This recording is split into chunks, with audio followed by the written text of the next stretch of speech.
우리는 지난주에 성경은 하나님의 영감으로 쓰여진 책이라는 말씀을 들었습니다.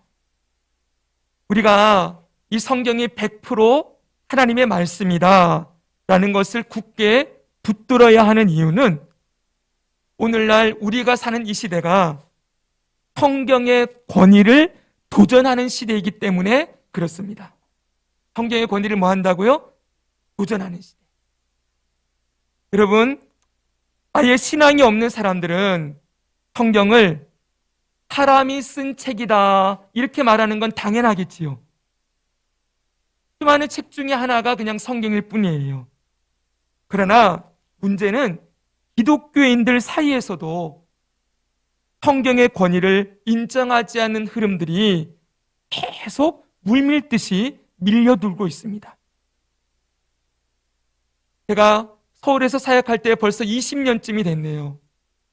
그때 제가 신문의 기사를 읽다가 뉴욕 타임즈에 사설이 기록되어 있는 그런 내용을 읽게 되었어요. 그때 그 신문의 타이틀이 이랬어요. 뉴욕 타임즈의 사설인데 20년쯤 전에 그 타이틀이 이거예요. 미국의 크리스천들 가운데 아직도 성경이 100% 하나님의 말씀이라는 것을 믿는 어리석은 사람들이 있다. 상상이 안 가지요. 아직도 크리스천들 가운데 성경이 100% 하나님의 말씀이라고 믿는 어리석은 사람들이 있다는 거예요. 아예 공개적으로 뉴스의 사설이 성경은 100% 하나님 말씀이 아니다라는 것을 기정사실화하는 그런 시대의 흐름이 벌써 오래전부터 이 기독교 안으로 들어오게 되었습니다. 지난주에 우리는 자유주의 신학의 기초가 바로 성경의 권위를 인정하지 않는 데서 출발한다는 것을 배웠지요. 지금 우리나라에도 있습니다. 신학대학원에서 신학대학원이에요. 이름이. 신학을 배우는, 모르는 사람들은 거기 나와도 그 교단의 신학교를 나와도 목사님이 되고, 이렇게 장로교 정통 신학에서 신학교를 나와도 목사님 되니까 다 같은 목사님이라고 생각을 해요. 그러나 아예 그 신학교에서는 성경을, 특별히 창세기를 신화라고 가르칩니다. 하나님의 창조로부터 아담과 하와, 그리고 노아 홍수 바벨탑 사건 전부 신화다. 성경의 창세기가 신화가 되면 거기에 하나님의 창조, 인간의 타락, 하나님의 구원의 계획, 이게 다 나와 있는데 그걸 신화로 보면, 그러면 어떻게 여러분 하나님을 믿을 수가 있겠습니까? 우리나라의 단군 신화, 곰과 호랑이가 100일 동안 쑥만을 먹고 그걸 견뎌내야지만 사람이 된다. 그래서 곰이 나중에 견뎌내고 사람이 되어서 환웅과 결혼했고 단군이 태어났다. 이런 신화나 성경의 창세기, 아담과 하와, 이 모든 것이 신화나 똑같은 신화로 여긴다면 어떻게 하나님을 설교할 수가 있겠습니까? 그러니 성경에서 창조주 하나님, 살아계신 하나님, 지금도 역사하는 하나님을 다 빼버리고 기적의 하나님, 능력의 하나님, 하나님의 표적과 능력을 빼버리니 성경이 뭐가 되는 거예요? 도덕책이 되는 거지요. 윤리책이 되는 거지요. 사회 참여를 촉구하는 책, 이런 책으로 전락해버리는 거예요. 사랑하는 성도 여러분, 예수님이 이 땅에 왜 오셨습니까? 병든 자, 가난한 자를 위해서 오셨습니까? 물론 맞습니다. 그러나 여러분, 예수님이 오신 목적은 개인을 구원하기 위해 오셨지요. 하나님의 나라를 세우기 위해 오셨지요. 근데 예수님을 사회운동가, 혁명가로 생각해요. 폐개발화처럼 예수혁명을 일으킨 분이다. 사회혁명가로 예수님을 전락시키고 여성을 해방시키는 여성 해방 운동권자로 예수님을 전락시키는 일들이 일어나게 되는 거예요. 민중신학, 예수님이 노동자와 억압받는 자, 눌린 자를 위해서 예수님이 그들을 자유케 하기 위해 오셨다. 물론 맞습니다. 근데 그 억압이 이 사회 구조 가운데 억압이 아니지요.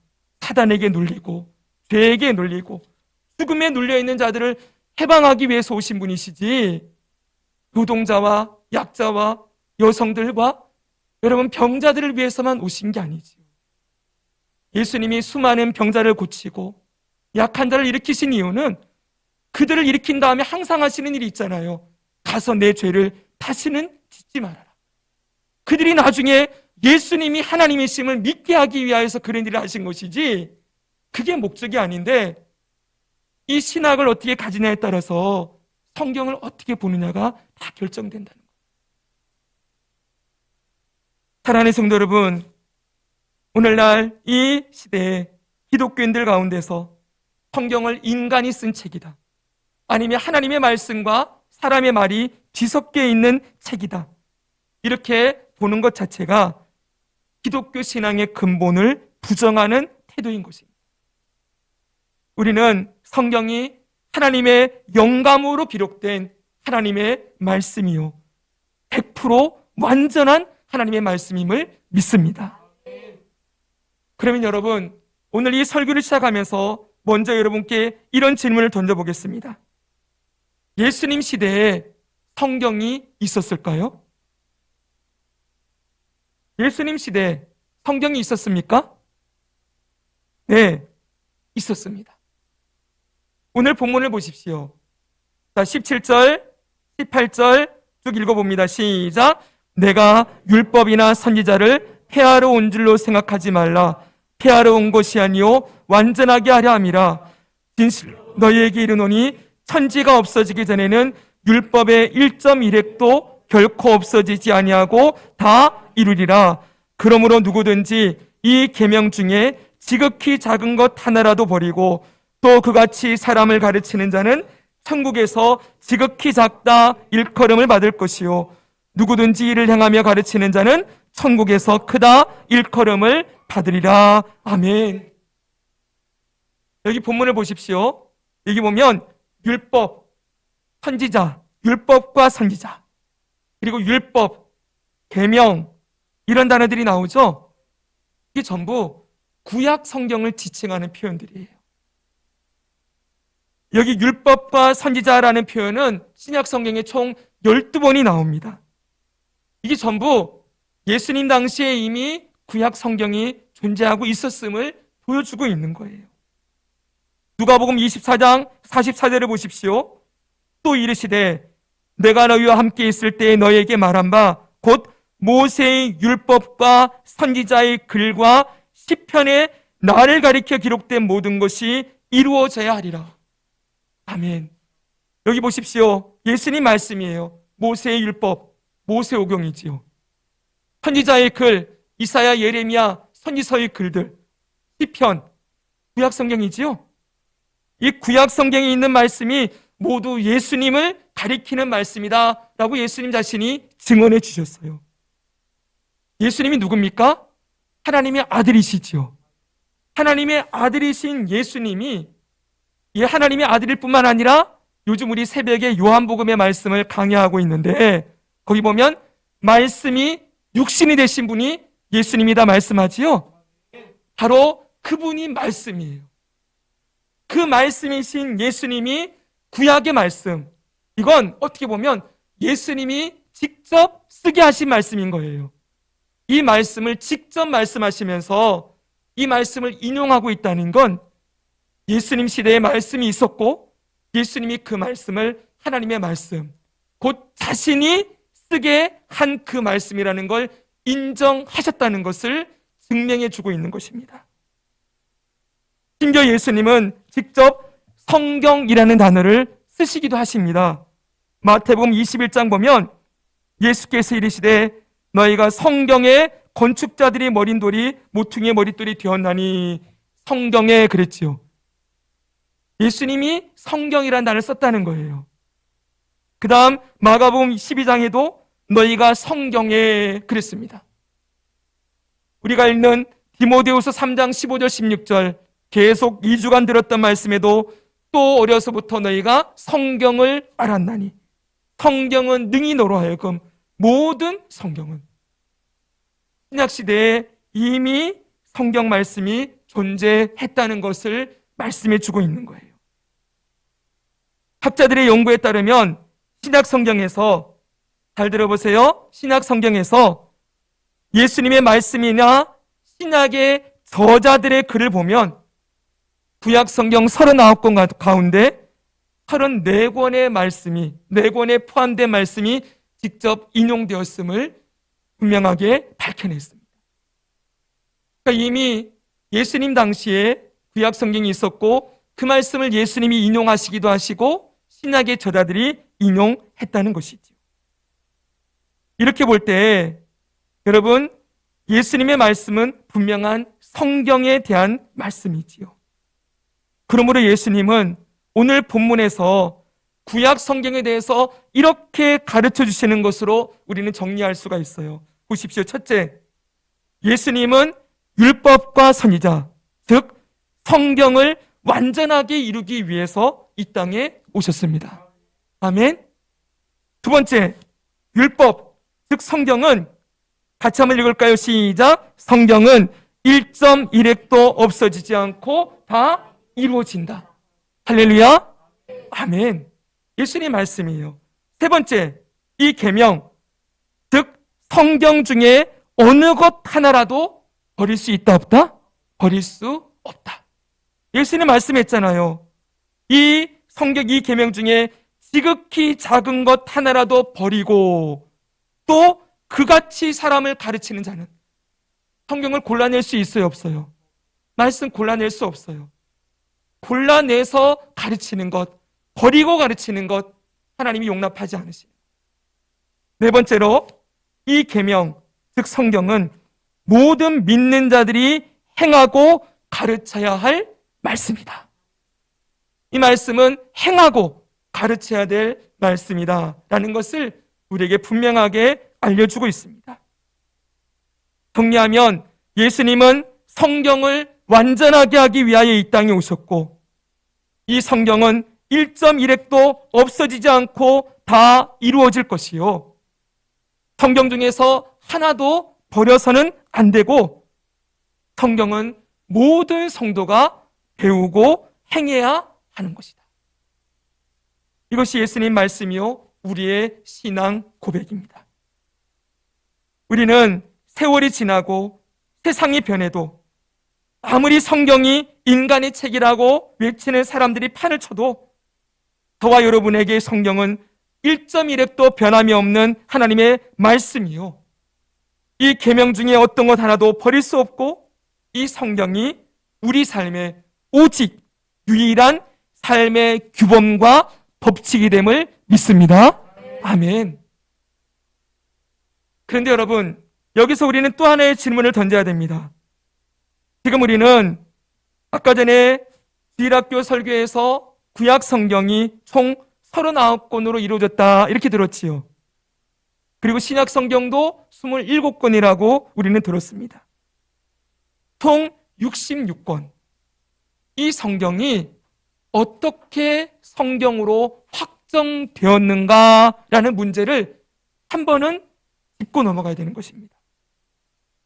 자, 예수님 시대에 구약 성경이 이미 존재했다고 말씀드렸죠.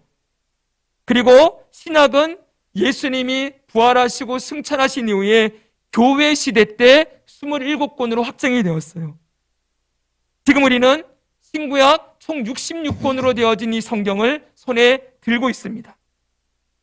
그런데 어떻게 구약이 39권으로 신약이 27권으로 66권만 하나님의 말씀이다 라는 게 정해졌느냐는 거예요.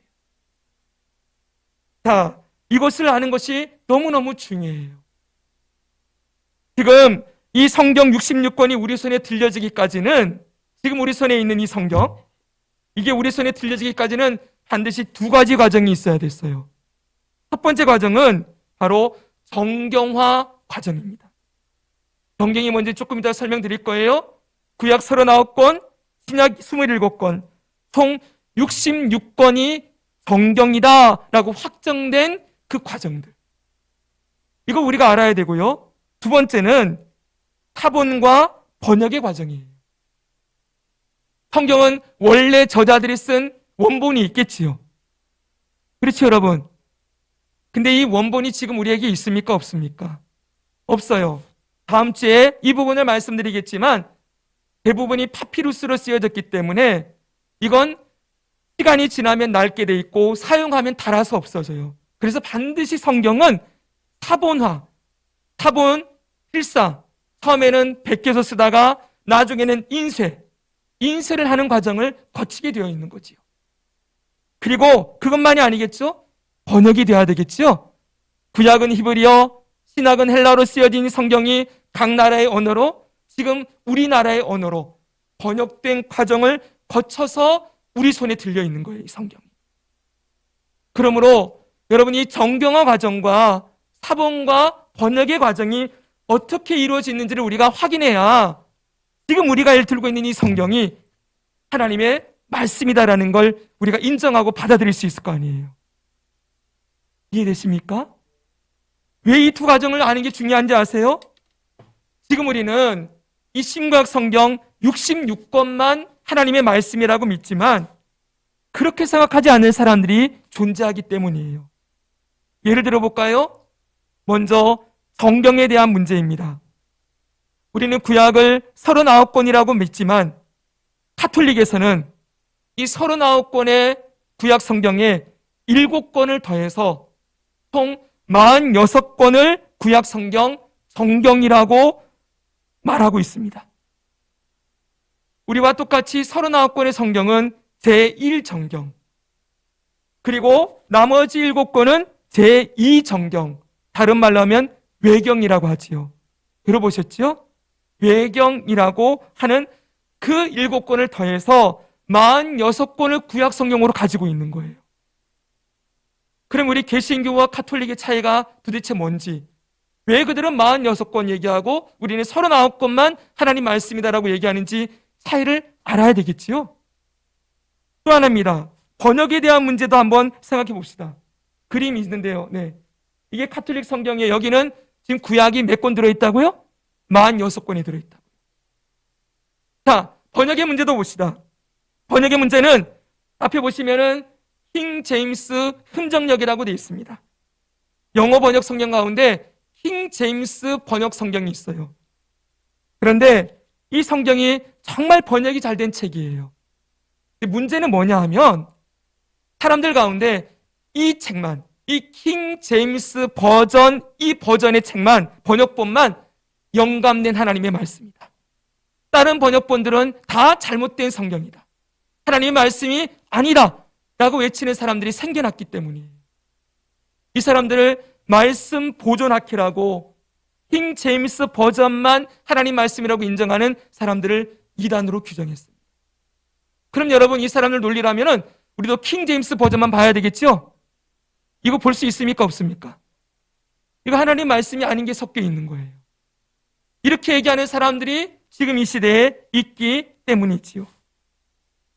사랑하는 성도 여러분, 저와 여러분은 기독교 신앙을 가진 사람이요, 성경을 우리의 믿음의 근본으로 삼고 살아가는 사람들입니다. 그러므로 여러분, 그냥 없애주세요. 우리는 이런 문제, 정경화의 문제, 그리고 사본과 번역의 문제에 대해서 답을 할 수 있어야 되지요. 이 성경이 우리 손에 들려지기까지의 과정, 신구약 성경의 정경화 과정과 사본과 번역의 과정에 대해서 어느 정도는 지식이 있어야 우리의 믿음을 지켜나갈 수 있습니다. 왜냐하면 앞으로 우리가 살아가는 시대는 속임과 거짓이 가득한 시대가 될 것이기 때문에 그래요. 이 성경의 권위를 무너뜨리려고 하는 수많은 시도들이 우리 앞에 다가오게 될 것입니다. 그러므로 한 번쯤은, 참 어려운 문제지만 이것을 여러분 한 번쯤은 배우고 들어놓아야 누가 얘기할 때 이건 아니야, 이건 맞아 라고 분별할 수 있겠지요? 그래서 오늘 이 말씀을 준비를 했습니다. 먼저 오늘은 신구약 정경화 과정에 대해서 살펴보려고 하는데, 먼저 이 말씀을, 이 내용을 전하기 전에 여러분께 당부할 것이 있습니다. 이 설교 시간에 이 정경화 과정을 전부 다 설명해 낼 수가 없어요. 이유는 시간의 부족과 두 번째는 학문의 부족입니다. 저는 학자가 아니라 목사지요. 그러므로 학문적으로 이것을 다 풀어내서 여러분들에게 아주 능수능란하게 전할 수 있는 그런 능력이 저에게는 없습니다. 저도 이 설교를 준비하면서 약 8권의 책을 참고해서 설교를 준비했습니다. 제가 많이 봤다 자랑하는 게 아니라 여러분 인터넷 보시면은 정경화 과정 뭐 얘기를 볼 수 있어요. 그러나 이게 출처가 어디인지 어디 쪽의 주장인지 여러분들이 분별하기가 어렵겠지요? 자유주의 신학자들이 써놓은 정경화 과정과 정통신학에서 말하는 정경화 과정이 틀리겠지요. 카톨릭에서 말하는 정경화 과정과 개신교에서 말하는 정경화 과정이 틀리겠지요. 그러므로 여러분 반드시 학자들의 원문을 다르게 볼 필요가 있지요. 그래서 어찌되었든지 좀 정확한 정보를 전달하고자 책을 보면서 저도 열심히 공부를 했습니다. 더 알고 싶은 분은 제 오늘 설교로 준비할 부족하신 분들은 책을 빌려드리겠습니다. 가서 보시면 됩니다. 그리고 이 설교가 혹시 좀 강의식으로 들릴 수도 있어요. 그런데 여러분 어쩔 수가 없습니다. 한 번은 공부를 해야 되는 문제이고 제가 여러분들에게 가서 한번 정경화 과정을 찾아보십시오 라고 해서 그냥 안내를 해드리면 보시겠습니까? 아니겠지요? 한 번쯤 이런 시간을 통해서 이 내용들을 들어야 되기 때문에 조금 내용이 공부하는 것처럼 들릴 수가 있지만 지금 우리는 성경, 이 말씀이 하나님의 말씀이고 1.1획도 변함없는 말씀이다라는 그 주제로 이 내용을 공부하고 있는 것이니 여러분 그렇게 이해하고 눈과 귀를 열어주시기를 부탁드립니다. 다시 한번 말씀드리지만 우리의 기초는 성경입니다. 저는 평생 이 성경을 가지고 설교할 것이고 여러분은 평생토록 이 성경을 읽고 배우며 묵상하고 행하며 살아갈 거예요. 그렇기 때문에 이 성경은 어떤 책이고 우리 손에 어떻게 들려지게 되었는지를 알 필요가 있는 것입니다. 그러면 신구약 성경의 정경화 과정을 알아보려고 하는데 먼저 정경의 뜻을 알아야 됩니다. 정경. 이 정경은 캐논이라고 합니다. 헬라어로는 칼라무스라는 단어인데 원래 뜻이 갈대, 막대기, 자 이런 뜻이에요. 이건 용량이나 무게, 길이 등의 측정이 올바른지 아니면 혹시 굽었는지를 확인해 보는 기준, 표준이 된다. 이것이 바로 칼라무스의 뜻이에요. 이것을 우리 성경에 적용하면 성경을 정경이다라고 말할 때에는 이렇게 되어 있습니다. 한번 읽어볼까요? 시작. 하나님의 영감을 받아 기록된 말씀으로. 아멘. 신앙과 행위의 표준이 되는 권위 있는 책. 하나님의 권위를 가진 책이고 이 책이 66권이 우리의 신앙과 행위의 표준이다. 이렇게 말하는 책이 바로 정경이라는 거예요. 우리는 이 책을 총 몇 권으로 생각한다고요? 66권. 구약 39권, 신약 27권. 그러면 이 구약의 39권이 정경으로 확정된 그 과정들을 봐야 되겠지요? 구약 성경이 정경으로 확정된 건 여기 보니까 얌리아 종교회의 이렇게 되어 있어요. AD 90년입니다. 여러분 AD 90년 그러면 기원전 기원 후는 다 아시지요? 기원 후 90년이라는 거예요. 예수님은 탄생이 AD 1년으로 보면 예수님이 활동하시고 승천하시고 한참 지난 AD 90년에 구약 성경만 39권이 정경으로 확정됐다는 거예요. 좀 이상하죠, 그렇죠? 근데 여러분 조금 들어보십시오. 이 구약 성경이 여기서 얌리아 종교회의에서 39권으로 확정된 것은 유대인들이 한 거예요. 이 유대인들은 옛날 구약 시대의 남유다의 백성들이 나중에 포로로 갔다가 돌아와서 유대인으로 정착했지요. 근데 유대인들이 보세요. 예수님이 복음을 전하시고 승천하시고 부활하셨어요. 그리고 교회가 생겨나고 그리스도인들이 확산되어지기 시작합니다. 그러니까 처음에는 유대인들이 예수님을 그리스도로 인정하지 않잖아요. 그러다 보니 자기들의 이 유대교를 좀 정립을 시켜야 되고 보호해야 되겠다라는 그런 목적을 따라서 나중에 회의를 하게 되는 것입니다. 특별히 유대인들은 그리스도인들을 핍박하는데 아주 열심을 가졌지요. 사도행전을 보아도 사도 바울이 유대인으로서 그리스도인들을 핍박하는 거 볼 수 있지 않습니까? 이때 이 일을 사도 바울 이후로 열심히 했던 사람 중에 하나가 유대교 최고의 랍비였던 요하난 벤 자카이라는 인물이 있습니다. 그는 바리새파의 대제사장이었는데 그는 그리스도인들을 박해하기도 했지만 그가 했던 중요한 일 중에 하나는 예루살렘 지역의 얌리아라는 곳에, 이게 지방 이름이에요. 여기에 유대교 랍비 학교, 즉 율법 학교를 세우는 일을 한 것이지요. 이 율법 학교는 AD 70년 로마의 티투스 장군이 예루살렘을 침공했을 때에도 예루살렘이 파괴되고 완전히 이스라엘이 망할 때에도 살아남았어요.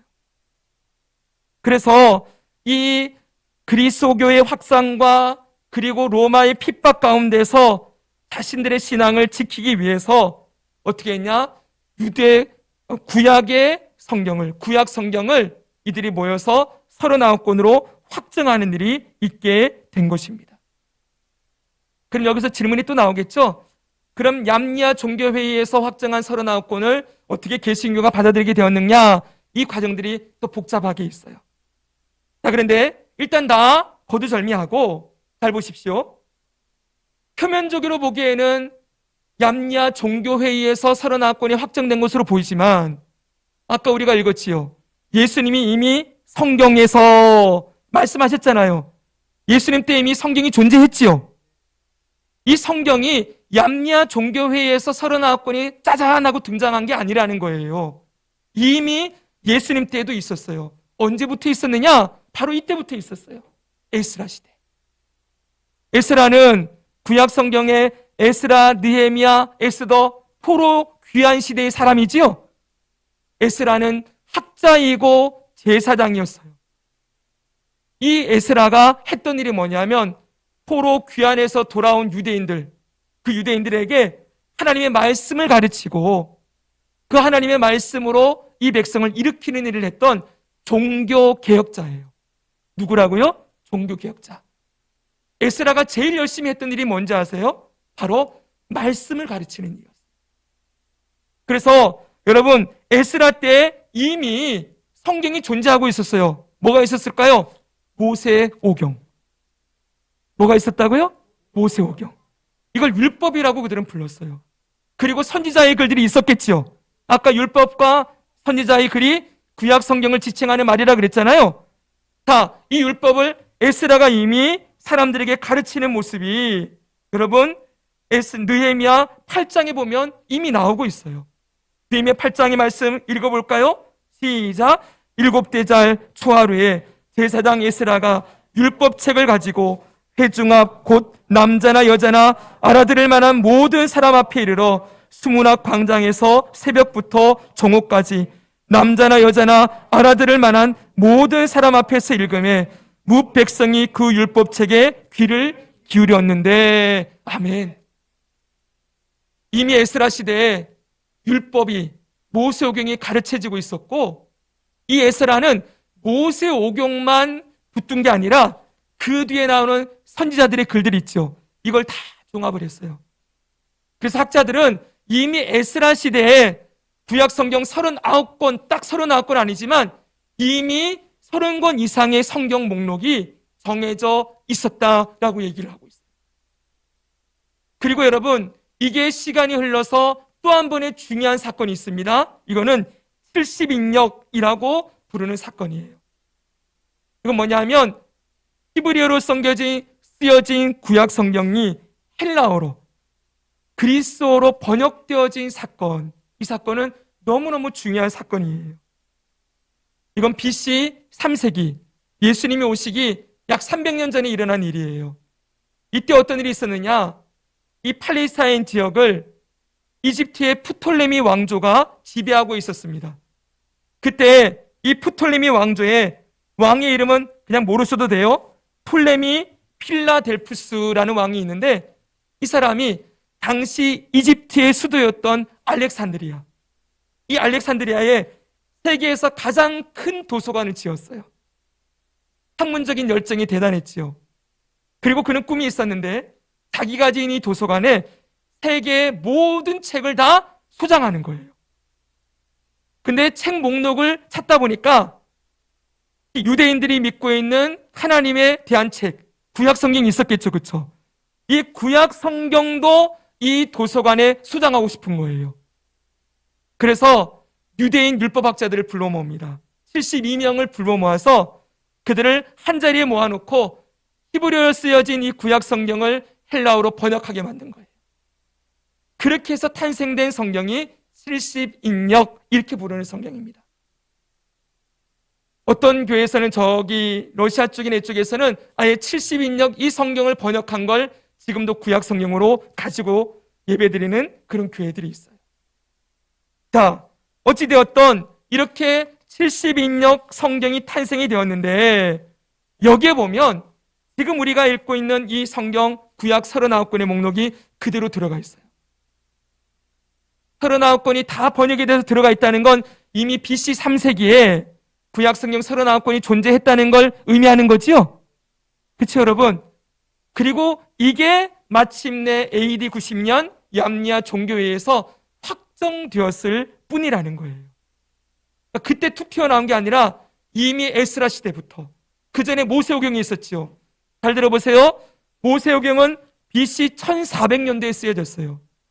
예수님 오시기 1400년대에 모세오경이 쓰여졌고 이 구약성경의 마지막 책인 말라기서, 말라기는 BC 400년, 예수님 오시기 400년 전에 쓰여졌어요. 구약성경은 1400년과 400년, 1000년 동안 쓰여진 책이잖아요. 이 책이 이미 에스라 시대 때 어느 정도 확정이 되어 있었고 이 70인역 BC 3세기에 번역되었고 그리고 이게 얌니아 종교회에서 확정이 되었다는 것입니다. 근데 여기서 하나 짚고 넘어가야 될 것이 있어요. 바로 로마 카톨릭이 인정하는 외경입니다. 이 70인역 성경 가운데는 구약 성경 39권만 포함된 것이 아니라 그 외에 여러 권의 책이 함께 번역되었어요. 이 추가로 번역된 이 여러 권의 책 가운데 7권의 책을 로마 카톨릭은 제2의 정경이다라는 이름으로 구약 성경에 포함시켰던 것입니다. 이게 AD 382년도에 로마 주교회에서 이걸 확정해서 구약의 정경을 46권으로 만들었고 1546년도에 다시 한번 이 46권을 우리 카톨릭은 구약의 정경으로 인정한다 이렇게 확인했어요. 이거 우리는 외경이라고 부르는데 이 외경은 이런 것들이 있습니다. 토비트, 유딧, 마카베오 상하, 지혜서, 집회서, 바룩서. 근데 7권만 있는 게 아니라 그 외에도 제1 에스드라, 제2 에스드라, 에스더의 부록, 예레미야의 편지, 아자리아의 기도, 새 젊은이의 노래, 수산나, 벨과 용, 므낫세의 기도 이런 것들도 있는 거예요. 그런데 중요한 건 이 7권의 외경 이것을 우리 개신교에서는 전혀 인정하지 않습니다. 왜 그런지 아십니까? 그 이유가 분명한 게 있어요. 아까 전에 예수님과 신약의 제자들이 구약의 성경을 수없이 인용했다 그랬죠. 그런데 예수님의 글이나 신약의 제자들의 글에 보면 이 외경에 있는 내용을 인용한 것이 하나도 없는 거예요. 예수님이 여기에 있는 걸 쓰신 적이 없어요. 신약의 제자들도 여기 있는 내용을 쓴 적이 없다는 거예요. 예수님이 인정하지 않고 신약의 제자들이 인정하지 않는 말씀을 그들은 하나님의 말씀이다 이렇게 인정하고 있는 것이 문제지요. 여러 이유 중에 가장 큰 이유가 그거예요. 그래서 종교역자 마틴 루터는 1534년에 1500년대에 성경을 독일어로 번역할 때 구약과 신약을 독일어로 번역해 놓고 그 중간에다가 따로 공간을 만들어서 외경을 번역해 놨어요. 그러니까 이건 정경에 안 넣겠다는 거예요. 우리는 이런 전통을 따라서 지난번에 말했죠. 웨스트민스터 신앙 고백서 우리 장로교 신앙의 기초라고 보는 이 고백서에서 1장 3절에 이렇게 말해놓고 있습니다. 흔히 외경이라고 불리는 책들은 하나님의 영감으로 말미암지 않았으므로 성경의 정경에 포함될 수 없다. 따라서 외경은 하나님의 교회에서 아무 권위도 갖지 못하며 여타 인간적 제술과 조금이라도 달리 인정되거나 달리 사용되지 말아야 한다. 빵빵. 우리는 외경을 그래서 인정하지 않습니다. 또 하나 위경이라는 것도 있지요. 이건 여러분 구약의 제일 마지막 시대인 말라기 시대로부터 신약 시대, 여기는 한 400년 동안의 시간이 있어요. 이 기간 동안에 전 세계 각지로 흩어졌던 유대인들이 각 지역에서 신앙적인, 우리로 말하면 신앙서적 있지요. 신앙서적들을 쏟아내기 시작했어요. 자기의 신앙의 고백이나 경험들을 써놓은 것이죠. 이런 책들을 전부 위경이다 이렇게 부르는 거예요. 이 위라는 말은 거짓 위라는 말인데 이게 전부 거짓된 책이라는 의미가 아니라 중요한 의미가 있어요. 뭐냐면 이 신앙인들이 이 글을 써내려 가면서 자기 이름으로 이 글을 쓰지 않았다는 거예요. 그 당시 유행이 뭐였냐면은 구약의 중요한 인물들이 있지요. 모세, 아브람, 아담, 이삭, 야곱, 모세, 솔로몬, 엘리야, 다니엘, 요셉 이런 사람들의 이름을 가져와서 마치 그 사람들이 쓴 것처럼 그렇게 글을 써내려간 거예요. 그러니까 이름이 가짜예요. 이걸 쓴 사람들의 가짜라는 게 아니라 가짜 이름을 도용을 해서 구약의 위대한 인물들을 도용을 해서 이 글을 써내려갔기 때문에 그래서 위경이다 이렇게 말하는 것이고, 이 위경은 지금 우리 시대로 말하면 기독교 서점에 신앙서적 많지요. 그런 중에 하나로 그냥 받아들이면 되는 것일 뿐입니다. 자, 계속해서 신약성경의 정경화도 한번 살펴볼까요? 신약성경은 27권이 우리 손에 들려져 있습니다. 근데 이건 여러분 이게 언제 쓰여졌을까요? 신약성경이요? 예수님 이후로 AD 100년까지. 따라해봅시다. AD 100년. 너무 중요해요, 이 기간이요. 예수님 부활하시고 승천하시고 AD 50년부터 100년까지 요 기간에 쓰여진 책이 신약성경 27권이라는 거예요. 왜 이게 중요하냐? 신약성경의 정경을 기준 결정할 때 이게 언제 쓰여졌느냐가 너무 중요한 거예요. 예수님 이후로 사도들이 살아있을 때까지 쓰여진 책들이 신약성경으로 인정되고 있다는 것, 이거 아주 중요한 거거든요.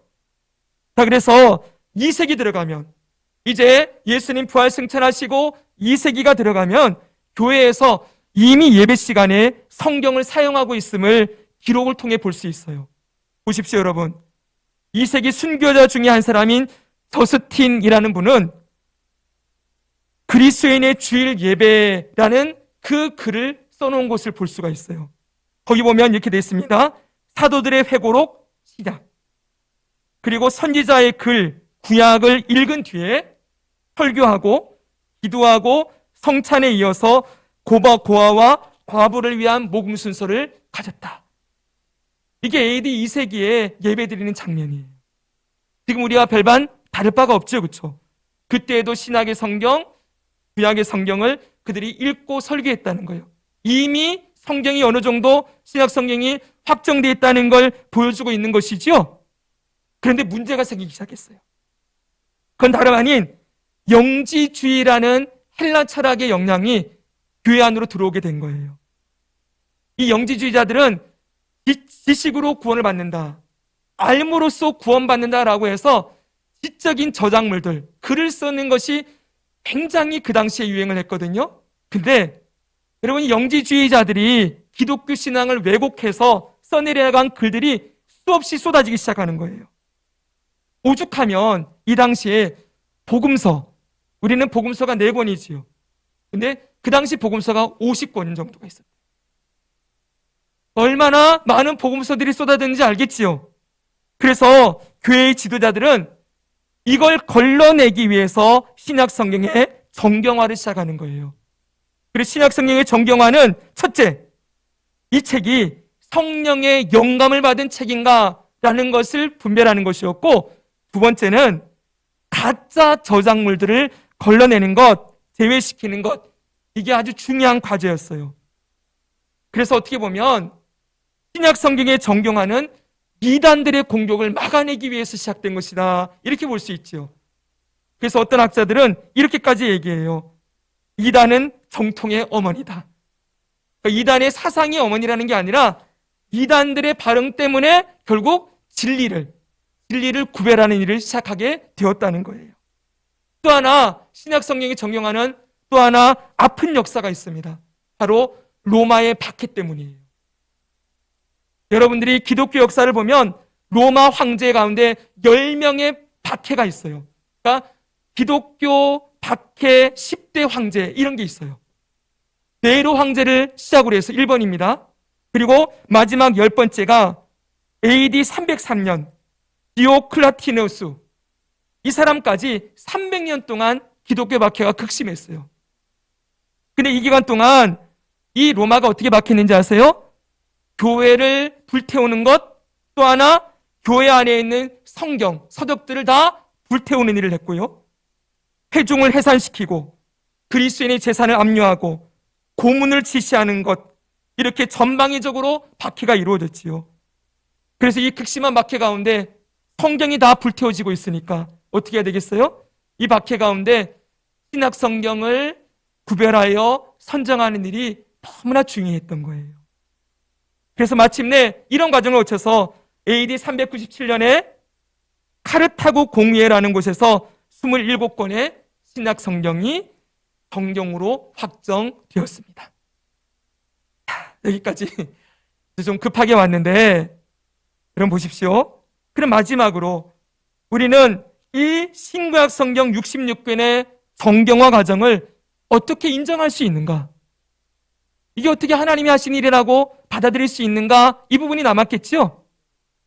지금까지의 내용을 보면 구약 성경은 얌리아 종교회의, 신약 성경은 카르타고 공회의, 둘 다 종교회의를 통하여 결정된 것으로 보여져요. 그러나입니다. 우리가 분명하게 알아야 될 것은 신구약 성경의 정경화가 교회의 회의를 통해서 이루어진 것이 아니라는 것을 분명하게 알아야 됩니다. 우리는 지난주에 성경이 하나님의 감동으로 기록된 책이다 라는 것을 우리가 들었죠? 성경을 기록하게 하신 분이 누구예요? 성령 하나님이세요. 하나님이 그 일을 주관하셨습니다. 그렇죠, 여러분? 그 성령 하나님이 성경을 기록하게만 놓고 그냥 내버려 두실까요? 아니라는 거예요. 이런 과정들이 있을 걸 하나님은 알고 계시겠죠. 이단들이 생겨나고 박해가 생겨나고 교회사에 수많은 일들이 일어날 걸 아셨겠지요. 그리고 성경이 마침내 39권, 27권, 66권으로 정해지는 일이 있을 거라는 것 전지전능한 하나님이 아셨겠지요. 그래서 여러분, 이 성령 하나님은 기록만 하게 하신 게 아니에요. 성령 하나님은 영감을 주셔서 성경을 기록하게 하셨을 뿐만 아니라 그 성경을 오류가 없도록, 무오류 1.1획도 오류가 없도록 보존해 주시고, 그 다음에 수집되어지고 선택되어지고 정경화되고 번역되어지는 모든 과정 가운데 역사하셨다. 이것이 우리가 믿는 믿음인 거예요. 그래서 여러분, 웨스트민스터 신앙고백서 1장 8절을 보면 이렇게 말씀하고 있어요. 히브리어로 기록된 구약 성경과 헬라어로 기록된 신약 성경은 하나님에 의해 직접 영감되었고, 그 다음 보세요. 하나님의 특별한 돌보심과 뭐 가운데? 섭리 가운데 모든 시대에 순수하게 보존되었기 때문에, 이게 중요해요. 모든 시대에 어떻게 됐다고요? 순수하게 보존되었다. 성령 하나님이 모든 과정을 역사하셔서 순수하게 보존시켰기 때문에 틀림없이 믿을 만하고 참되다, 이렇게 말씀하는 거예요. 성경학자 F.F. 브루스는 이렇게 얘기합니다. 들어보십시오. 역사적인 기독교 신앙은 성경에 속하는 각 책의 집필을 주관했던 성령 하나님이 선정 과정과, 따라합시다, 선정 과정과 수집 과정도 주관하셨다고 믿는다. 이것이 우리의 신앙인 거예요. 한마디로 정리하면 성경의 정경화는 종교회의를 통해서 확정된 것이 아니라 하나님, 그분이 직접 확정하신 것이라는 사실입니다. 이것을 우리는 성경의 자증성 이렇게 얘기해요. 성경 스스로가 이 말씀이 하나님의 말씀임을 증거한다는 것이지요. 성경의 성경됨은 오직 성령 하나님의 역사입니다. 그 하나님의 섭리 가운데 성경 66권이 정경으로 확정되었지요. 사랑하는 성도 여러분, 우리는 오늘 예수님의 말씀, 천지가 없어지기 전에는 율법의 1.1획도 결코 없어지지 아니하고 다 이루리라 이 말씀을 중심으로 성경 66권의 정경화 과정을 살펴보았어요. 이 성경을 기록하게 하시고 보존, 수집, 선택, 정경화 과정을 주관하신 성령 하나님은 오늘 저와 여러분이 이 말씀을 읽고 듣고 배우고 쓰고 묵상하는 모든 과정 가운데도 여전히 역사하시고 우리에게 감동과 위로와 은혜와 능력을 공급하시는 분이심을 믿습니다. 내일부터 다시 우리 성경을 또 들겠지요? 다시 매일 말씀, 매일 양식으로 나아갈 때 이 말씀 통해 살아서 역사하시는 하나님을 만나고 그 말씀을 통해 위로와 능력과 구원에 이르는 지혜를 얻고 죄와 세상과 사단을 이기는 승리의 삶을 살아가기를 주 예수님의 이름으로 축복합니다. 아멘.